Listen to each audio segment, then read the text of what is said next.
responsabilidade de estar aqui hoje, né, falando para os meus colegas capixabas, e é uma honra também poder estar aqui falando hoje sobre Deus, que é um tema, assim, complexo, né?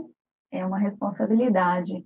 Eu agradeço o convite e, né, a recepção que vocês tiveram aí comigo, né? Tudo que eu precisei, conversei com o Kleber, com você, sempre me atendendo. Muito obrigada mesmo. Já agradeço assim de coração e se me chamarem, estarei aqui de novo, com prazer. Então vamos lá. Bom,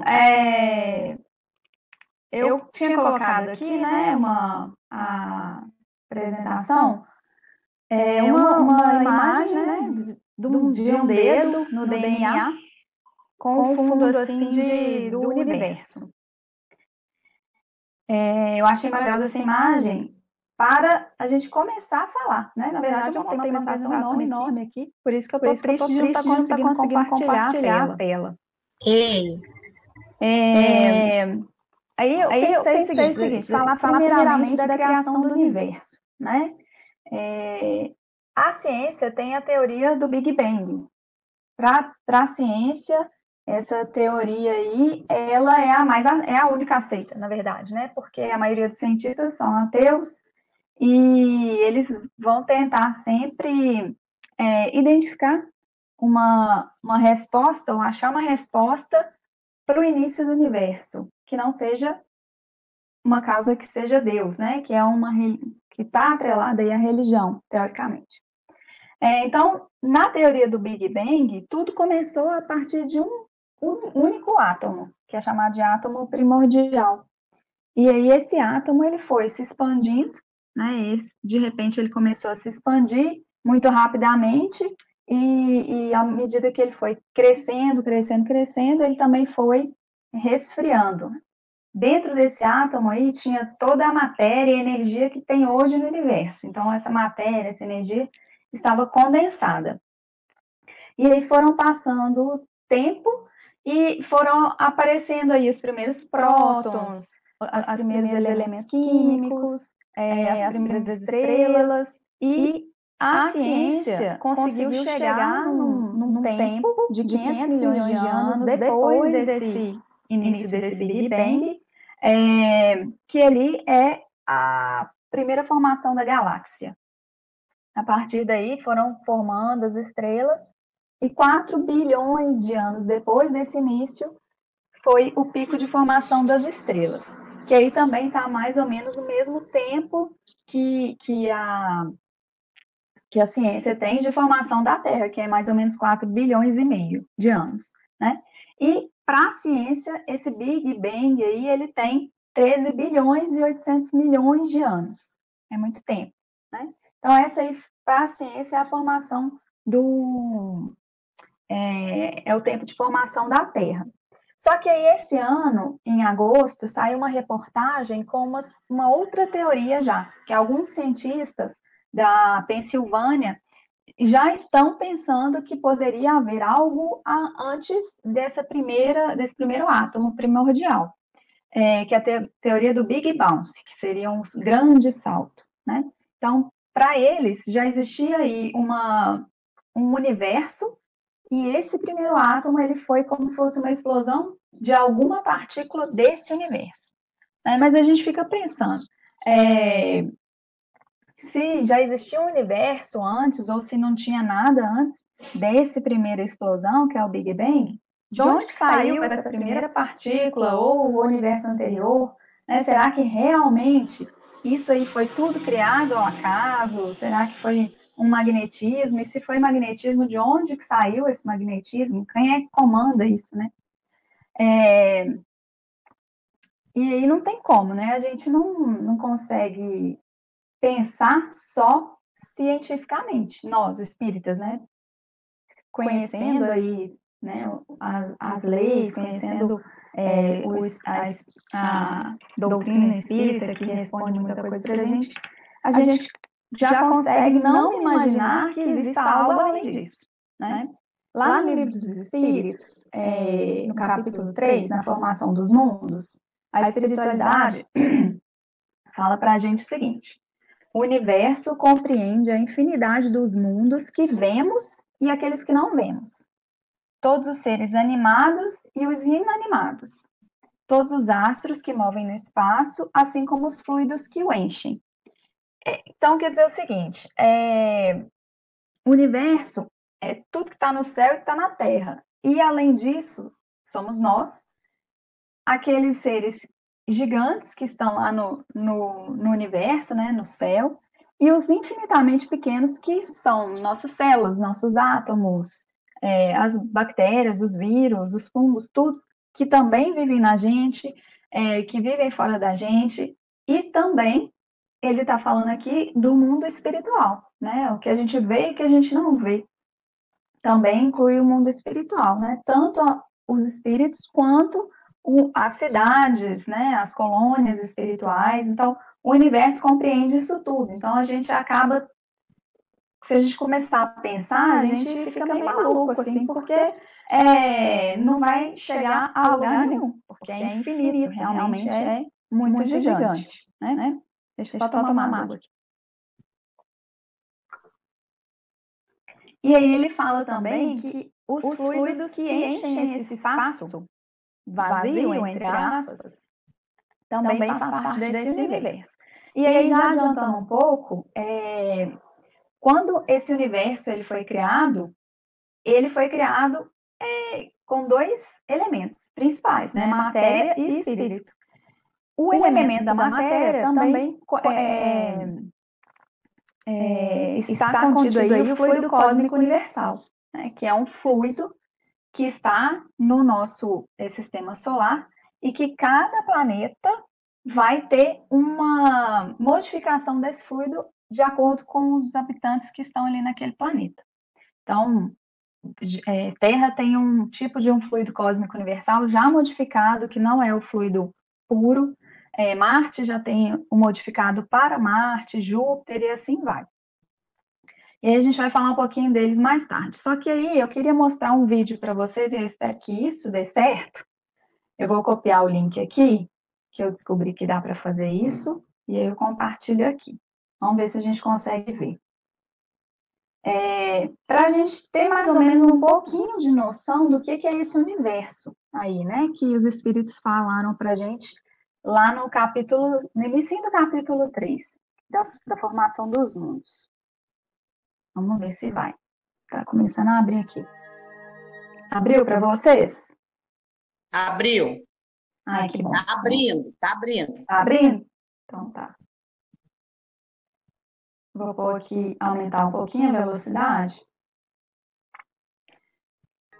Então, para a gente ter um pouquinho de noção, aqui ele vai mostrando o que está focado.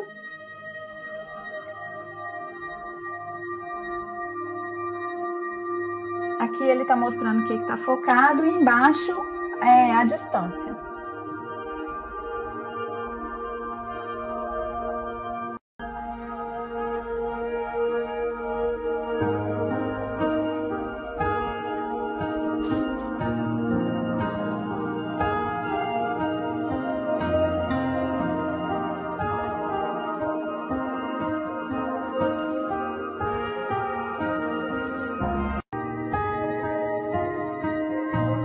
Sol.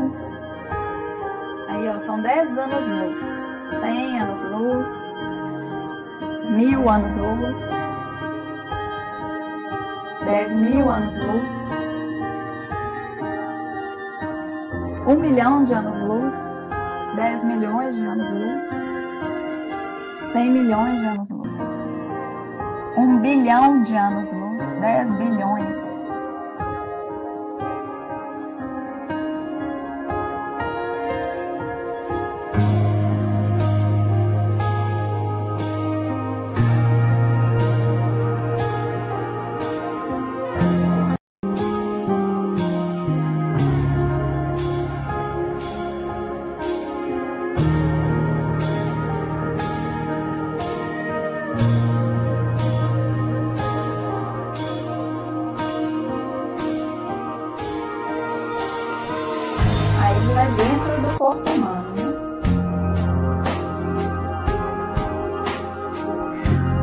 cromossomos, DNA.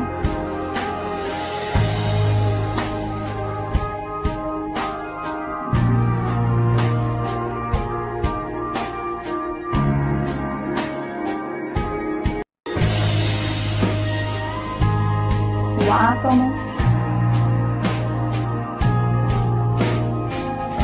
E aí chegou na energia, que é o que a gente ainda consegue, que a ciência ainda consegue saber, né?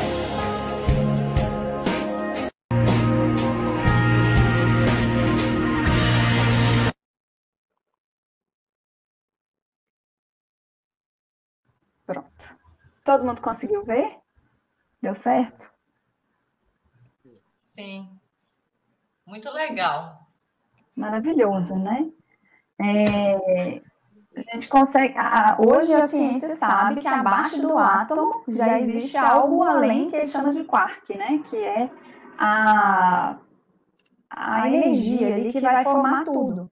Então, nós somos feitos de energia, a energia condensada. Aliás, tudo que é físico, que é material, é feito de energia condensada desse fluido cósmico já diferenciado aqui do planeta Terra, né? Nosso corpo físico, o perispírito, tudo isso é feito a partir do mesmo elemento que é o fluido cósmico.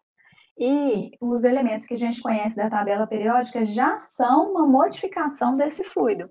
A gente ainda não tem condição de saber, de conhecer esses elementos, né? A espiritualidade já falou isso pra gente. E aí a gente fica pensando, esse videozinho aí que a gente viu, maravilhoso, né? A cadeia do DNA, que tem ali trilhões de informações numa minúscula célula. Realmente, será que isso aí foi feito por acaso? Eu acho que não, né? E Allan Kardec, ele chegou a essa mesma conclusão quando ele estava lá no início das comunicações mediúnicas, quando ele começa a acompanhar o fenômeno das mesas girantes. Primeiro ele acha que é uma brincadeira e tudo, ele não dá não leva muito a sério. Depois ele começa a perceber que realmente aquelas respostas elas eram coerentes com as perguntas que eram feitas. Então ele chega na conclusão de que se as respostas eram inteligentes, então tinha uma causa inteligente, né? Se todo efeito é inteligente, deve ter uma causa inteligente. E lá na Gênesis, capítulo 2, item 2, a espiritualidade fala para a gente que é princípio elementar que se julgue uma causa por seus efeitos, mesmo quando não se vê a causa. Lá no livro, na Gênesis, tem até um exemplo que fala assim, por exemplo, se a gente está vendo um pássaro voando, de repente ele recebe ali uma rajada de um tiro, né, de um caçador, a gente sabe que tem um caçador ali, mesmo que a gente não esteja vendo o caçador perto da gente. Mas a gente sabe que pelo efeito que foi o pássaro tomar aquele tiro e cair, a gente sabe a causa, que é um caçador. Então, não é porque a gente não vê Deus, que a gente não entende Deus, que a gente não vá acreditar que tudo é obra dele, né? E Deus, pergunta número 1 do Livro dos Espíritos, que é Deus. Allan Kardec ele quer entender, né? Deus, ele faz a pergunta que é Deus. Ele sabe que não é uma coisa, que não é uma pessoa, mas ele quer tentar entender. E aí a espiritualidade responde que a inteligência suprema, causa primária de todas as coisas. Ou seja, se ele é a causa primária de todas as coisas, então tudo partiu depois que ele existiu, né? A gente ainda não tem condições, a espiritualidade fala que a gente não tem sentido para entender Deus ainda. Então, eles deixam para a gente só essa resposta e dá também as qualidades de Deus, né, para a gente, que eu não vou ficar falando aqui, porque está no livro, a gente pode ler e tudo, para a gente mesmo refletir aqui em torno disso.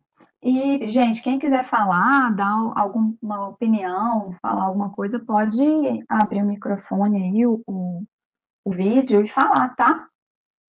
esqueci de falar isso no início. Então, se tudo vem de Deus, né? Então, aquela primeira partícula, se realmente não existia nada antes daquela primeira partícula, quem criou foi Deus, pela sua vontade. E quando Deus criou o universo, ele criou, igual eu falei, o princípio material, o princípio espiritual, e ele foi criado. Aí a pergunta 37 o universo foi criado ou existe de toda a eternidade como Deus? Os espíritos respondem, sem dúvida que ele não pode, o universo, né? O universo não pode se fazer por si mesmo, e se fosse de toda a eternidade como Deus, não poderia ser obra de Deus, né? Se ele já existisse junto com Deus, ia ter alguma coisa que criou esse universo, então essa alguma coisa seria Deus. A razão nos diz que o universo não pode ter se feito a si mesmo, e que mesmo que não podendo ser obra do acaso, deve ser obra de Deus.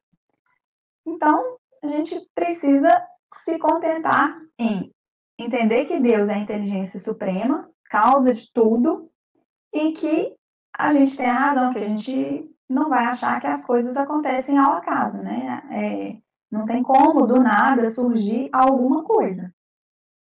E aí, quando a gente pensa, né, naquelas células lá do corpo humano, não tem como a gente pensar que aquilo é feito do nada e por acaso, né? Células super especializadas do rim, do cérebro.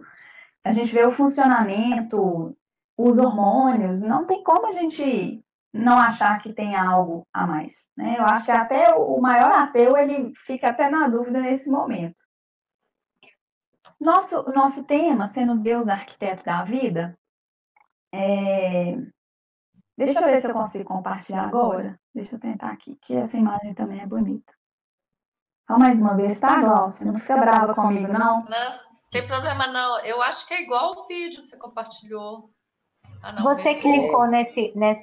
Tem uma mãozinha do lado esquerdo embaixo. Tem uma mãozinha e um computador, assim, uma telinha. Você clicou ali? Eu cliquei no computadorzinho. Ah, tá. O vídeo é em outro lugar que eu descobri aqui, que é direto a compartilhamento do vídeo. Deixa eu ver se agora vai, gente. Vamos ver aqui. Ó, para mim já tá falando que tá compartilhado. Não entrou para nós. A tela tá toda escura. Uai, que estranho. Depois, então, eu vou ver que problema é esse aqui. Bom, aí como o nosso tema é Deus arquiteto da vida, eu fui procurar o sinônimo aí, o significado, na verdade, de arquiteto, né? Vem do grego arquitecton, eu não sei se é mesmo essa pronúncia, e que significa o que detém uma ciência ou uma arte e dirige as outras pessoas. Então, achei maravilhoso isso aqui, porque Deus, a gente sabe que ele não atua direto na matéria. Ele utiliza de espíritos crísticos que vão atuar sobre outros espíritos colaboradores que vão atuar na matéria. Então, Deus é aquele que detém a ciência, ele vai fazer todo o planejamento, ele vai planejar tudo, ele vai dar toda a condição para a gente conseguir, para esses mundos serem construídos e para a gente conseguir viver ali nesses planetas, né? E aí que eu estava falando, além do princípio material e princípio espiritual, né, que é o princípio inteligente, Deus já criou ali as 10 leis naturais, que vai ser toda a base para que a vida transcorra aqui no planeta Terra, que é o que a gente conhece, né? Então, Deus começa lá em Gênesis, capítulo 1, versículo 3, ele fala que se faça a luz e a luz se fez, né? Essa luz, nesse momento aí, é a criação do mundo, da Terra, só que, como eu falei, Deus não atua na matéria. Então, ele selecionou Jesus, que já é um espírito, já era, né, naquela época, 4,5 bilhões de anos atrás, ele já era um espírito crístico.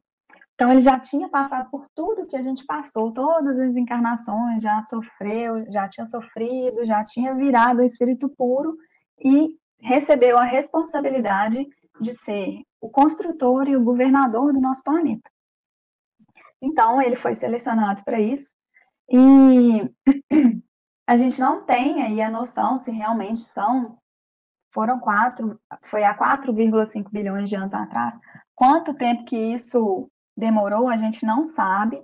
Inclusive, no Livro dos Espíritos, pergunta 42, Kardec pergunta se a gente pode conhecer a duração da formação dos mundos, da Terra, por exemplo. Aí os Espíritos respondem que nada posso te dizer a respeito, porque só o Criador o sabe. E bem louco seria quem pretendesse saber ou conhecer o número de séculos dessa formação. Se perde aí na poeira do tempo mesmo, né? Mesmo que a ciência tenha várias teorias, vários cálculos matemáticos, isso aí vai ser só especulação, porque a gente nunca realmente vai saber. E Deus selecionou Jesus.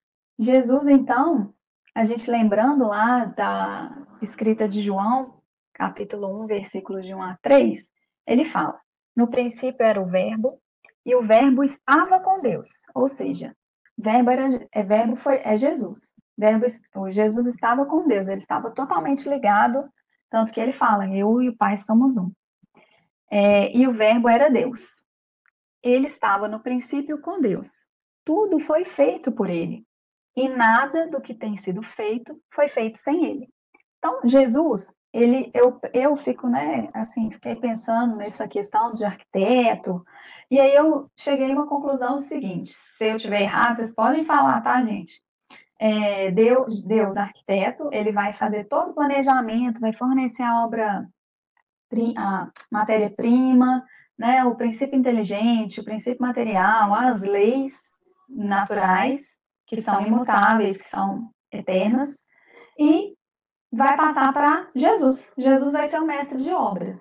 Ele está lá no canteiro de obra, ele está supervisionando, ele sabe tudo que está acontecendo, e ele está também coordenando aquele pessoal, aqueles espíritos divinos que vão realmente fazer a manipulação da Terra, da Terra ali sem forma e tudo, que são os trabalhadores, efetivamente. Então, eu acho que fica bem lúdico, assim, para a gente conseguir entender. E tem um texto, eu até tinha colocado aqui na apresentação, do livro A Caminho da Luz, que Emmanuel fala para a gente do verbo na criação terrestre. Aí ele fala, é o seguinte, eu vou dar uma lidinha aqui. A ciência do mundo não lhe viu as mãos augustas e sábias na intimidade das energias que vitalizam o organismo do globo. Eles substituíram a providência com a palavra natureza, em todos os estudos e análises da existência. Ou seja, a ciência coloca tudo como acaso, mas o seu amor foi o verbo da criação do princípio.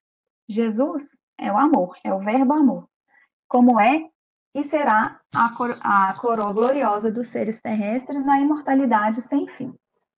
E aí ele continua falando que aí o Jesus, com os seus trabalhadores divinos, ele deu forma àquela matéria lá sem forma que Deus tinha deslocado do Sol para ele, então ele usou o seu amor como talhando ali esse planeta, ele definiu todos os regulamentos dos fenômenos físicos da Terra, isso tudo Jesus. Organizou o equilíbrio da vida através dos átomos, fez a pressão atmosférica adequada ao homem, estabeleceu grandes centros de força, que são os polos magnéticos, né, do planeta, e construiu camadas de ozônio para filtrar os raios ultravioletas a 40 km, 60 km da Terra, para a gente usufruir da composição adequada dos raios do Sol para a manutenção da vida. E aí Emmanuel continua falando que daí a algum tempo, naquela crosta solidificada, como no fundo dos oceanos, podia-se observar a existência de um elemento viscoso que cobria toda a Terra. Estavam dados os primeiros passos no caminho da vida organizada, com essa massa gelatinosa, nascia no ovo o protoplasma, que foi a primeira forma de vida do princípio inteligente com o princípio material unidos. E lançaram Jesus à superfície do mundo o germe sagrado dos primeiros homens. Então, desse protoplasma surgiram as primeiras formas de vida, né? A bactéria, os vírus, as plantas, os animais aquáticos, os animais terrestres, até chegar no homem primitivo. Isso também é falado lá no Evolução em Dois Mundos, no capítulo 3, e no Livro dos Espíritos, na pergunta 59, eles falam assim para a gente, que a ciência, escavando os arquivos da Terra, reconheceu a ordem pela qual os diferentes seres vivos apareceram em sua superfície. Quer dizer, a questão dos fósseis, né? E esta ordem está de acordo com aquela indicada na Gênese, com a diferença de que esta obra, ao invés de sair milagrosamente das mãos de Deus, em algumas horas, realizou-se sempre pela sua vontade, mas segundo as leis das forças da natureza em alguns milhões de anos. Então, Deus criou o universo pela sua vontade, colocou nesse universo, na nossa mente, aí, na nossa consciência, as leis naturais, e Jesus construiu o planeta Terra com a matéria-prima que Deus passou para ele, e a natureza, com as leis que a gente já tem, ela foi criando esse planeta para a gente. Então, não é aquela questão que está lá em Gênesis, né, que foi criada em 6 dias. Na verdade, cada dia ali é um período que pode ser centenas de milhares de anos, e não realmente um dia, né, como muitas pessoas interpretam, né, ao pé da letra. Então, cada dia ali realmente é um período bem longo. E Leon Denis, o Glaucio, se eu tiver ultrapassando o tempo, você me fala, tá? Por favor. Ok, tranquilo. Você tem aí mais uns 15 minutinhos. Tá ótimo, tá ótimo. Dá tempo. Leon Denis, lá em O Problema do Ser, do Destino e da Dor, ele fala uma frase que muita gente, não sei se vocês já viram aí no movimento espírita, falando, mas, na verdade, a frase ela não fala nem de pedra, não. Que o homem dorme, o princípio inteligente dorme na pedra, não é bem assim, né? Então, lá nesse livro que está realmente a frase correta que ele escreveu. Então, ele escreve assim: na planta, a inteligência dormita, no animal ela sonha, só no homem acorda, conhece-se, possui-se e torna-se consciente. Então, a gente sabe, né? O princípio inteligente foi criado, então Deus cria o tempo todo esse princípio inteligente e o princípio material. Esse princípio inteligente ele é criado simples e ignorante, com todas as potencialidades de chegar a Deus, de chegar à qualidade de Deus, mas a gente nunca vai chegar a ser Deus. Só que a gente vai, daqui a pouquinho eu vou falar, a gente vai evoluir para ser melhor, sermos melhores. Então, esse princípio inteligente, ele estagia nos reinos da natureza. Ele passa na planta, então é como se a inteligência ali realmente estivesse adormecida. Ela tem um instinto, a planta, ela tem um instinto que não tem consciência, que não é pensado, mas tem um instinto, ele existe. Tanto que a planta, né, se a gente coloca ela na terra e a gente joga água, ela germina. E ela vai buscar o sol, ela cria raízes para buscar os nutrientes na terra, a água na terra. Então, isso tudo aí é instinto. Então, ela está dormindo ainda, mas ela já está ali. No animal, ela sonha. Ela já começa a ter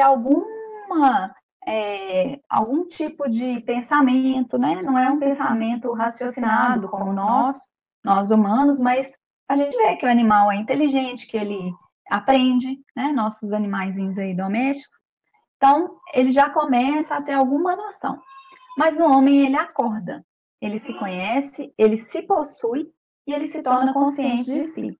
Então aí é que a gente começa a ter realmente o livre-arbítrio, porque antes disso a gente não tem livre-arbítrio, então a gente começa a ter um livre-arbítrio e começamos a responder pelas nossas atitudes, pelos nossos atos.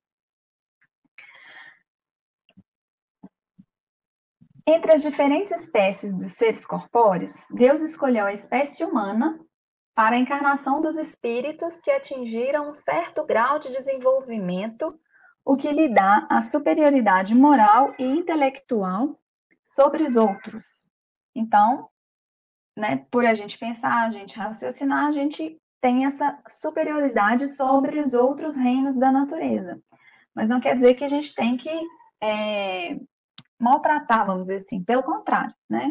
O objetivo da nossa encarnação, como está lá no Livro dos Espíritos 132, pergunta 132, fala o seguinte, que Deus impõe a encarnação com o objetivo de fazê-los chegar à perfeição.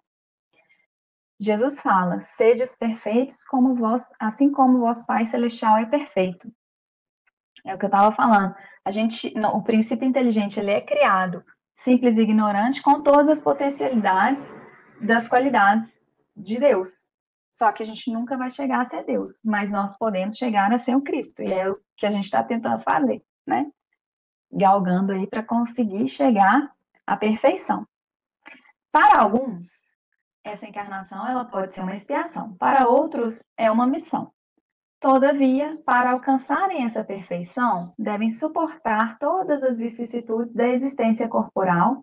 Nisto é que está a expiação.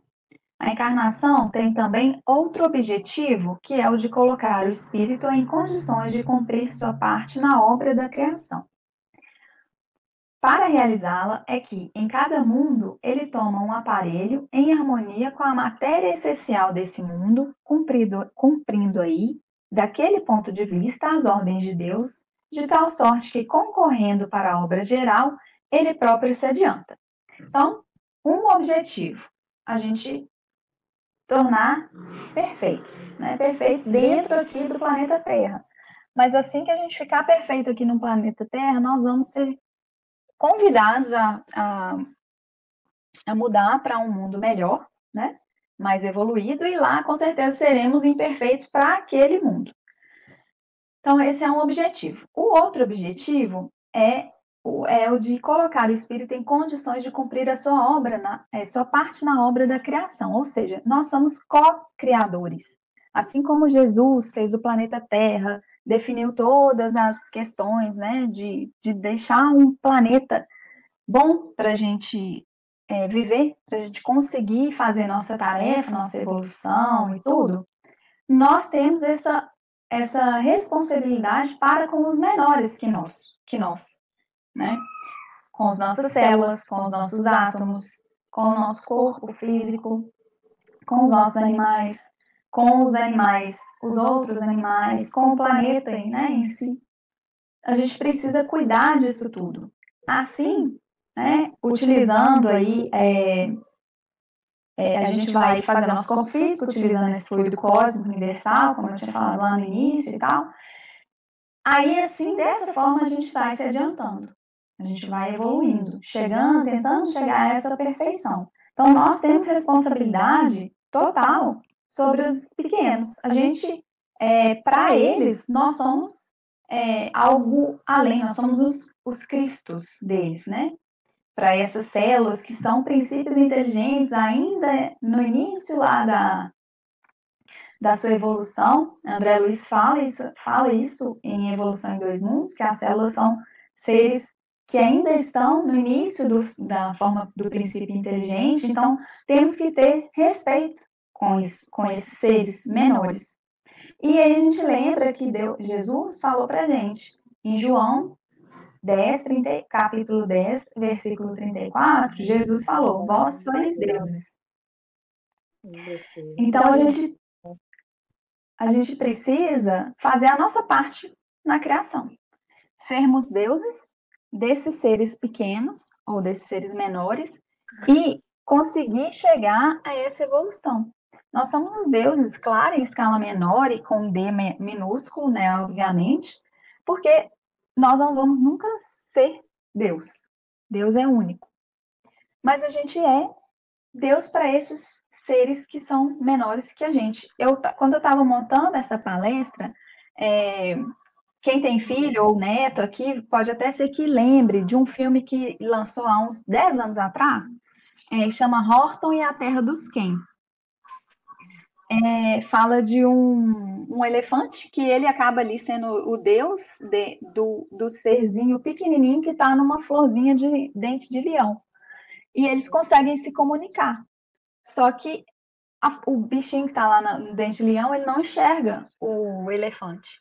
A gente não enxerga Deus, mas a gente, com certeza, ele está aqui mergulhado. Nós estamos mergulhados nele, né? Então, achei que dava para fazer essa comparação aí, que o filme, quem não viu, é bem legal, é uma animação bem bonitinha também.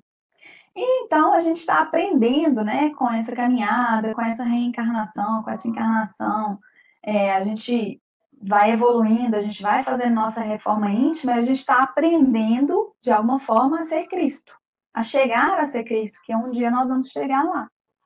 E um dia a gente também vai ser criador, co-criador em plano maior. Nós um dia também seremos selecionados para construir planetas, né? Jesus, ele é o nosso construtor aqui, mas pode ser que ele seja de outros planetas. Então, chegaremos onde ele está, onde ele estava, né, há 4,5 bilhões de anos atrás. Então, hoje ele, com certeza, está muito mais evoluído do que quando a Terra foi construída. E aí, para finalizar, eu deixo uma reflexão para a gente mesmo. Se eu realmente estou servindo ao Criador, ao arquiteto da vida, se eu estou fazendo a minha parte na obra da criação de Deus, estou fazendo, estou cuidando do meu corpo, estou cuidando dos outros seres menores que eu. Fica essa reflexão aí para todos nós.